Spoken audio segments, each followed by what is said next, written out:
Hi, welcome to my biology class. Today let's go with phylum Hemichordata. Hemi means of, chordata means of chordates like notochord possessing. So notochord in the sense that this is not a true notochord, it was about to go as a notochord. The term here is stomochord. So they thought that it would have changed into a notochord, and previously it has been placed under chordata. Later on again they shifted back to invertebrates because the stomochord has not completely reached the status of a notochord. And let's see what stomochord is. Let's start with habitat. Habitat, they are purely marine forms, and only in marine condition they'll survive. And when you talk about their body, as generally that they are bilaterally symmetrical, that is you can cut the body into two equal halves only in one direction. They are worm-like creatures, so simply like a worm. So you can call them tongue worm or a cone worms. It is their common name. And triploblastic animals, so they've got ectoderm, mesoderm and endoderm. The dermal regions are good with well-developed coelom.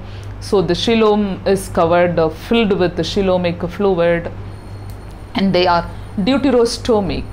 Deuterostomic means there is a anus formation in embryonic region first time from the blastopore. So it has started in echinodermata itself, and it is just trailing throughout chordates. And when you talk about this organ system level of organization, almost all the organs have developed, but not completely well developed, like nervous system is not well developed, or so let's discuss. And the body is, as I said, it is quite cylindrical, but it is divided into three important regions: proboscis, collar and trunk.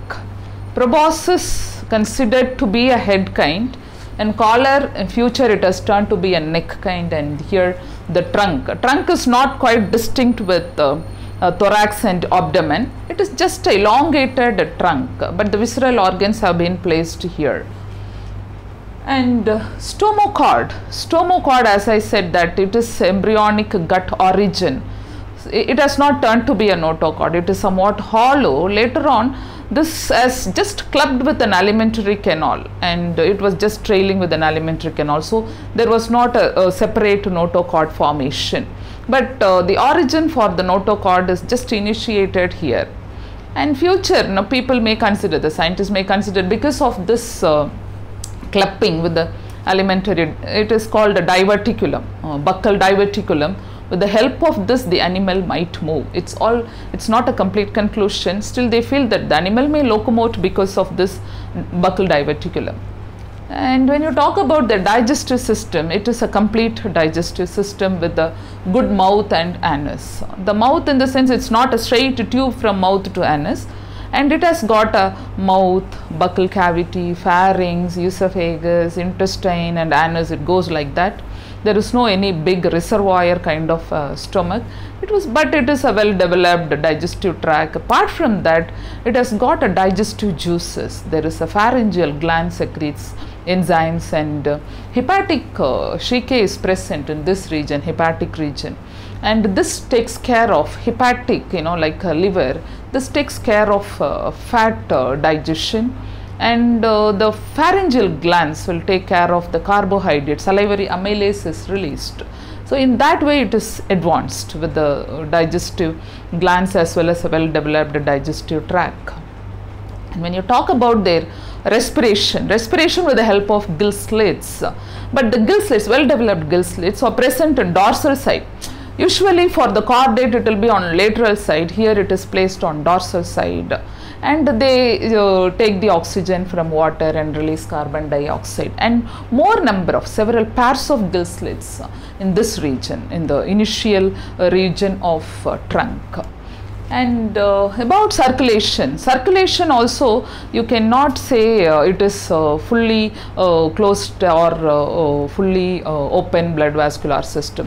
You can say it is partially open blood vascular system, in the sense there are blood vessels. Of course, there are blood vessels, two blood vessels, dorsal side one and ventral side, both the sides.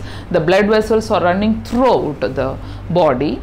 and also there is some intermediate connections to supply, but they alone is not supplying the oxygen to the cells, because the blood is colorless. Here the oxygen mixing with the coelomic fluid, so partially they go along with the vessels, partially they go along with the coelomic fluid, so it is partially open blood vascular system, and it has got corpuscles, the white corpuscles are present for the defense.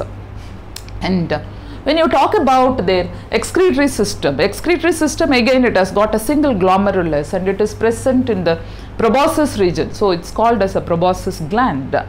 But one thing is, it is not secreting the nitrogenous waste for the whole body.